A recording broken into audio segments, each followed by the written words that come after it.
So guys, তো এখন আমরা খেতে চলেছি অ্যামেজিং বিরিয়ানি। আজকে ওপেনিং হয়েছে, তো খেয়ে দেখা যাক কেমন।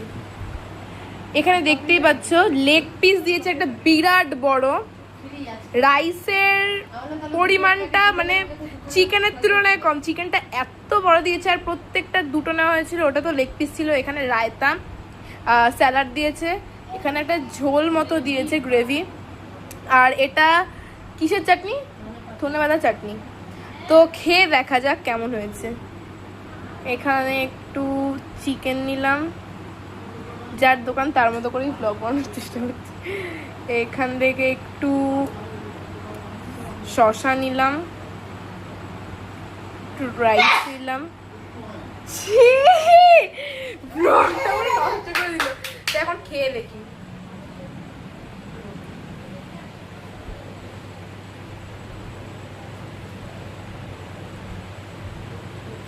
চিকেনটা ভালো, তবে রাইসটা আমার শুকনো শুকনো লাগছে। মোটামুটি ভালোই, চিকেনটা খুব সফট। চিকেনটা আমার রাইসের তুলনায় বেশি ভালো লাগলো।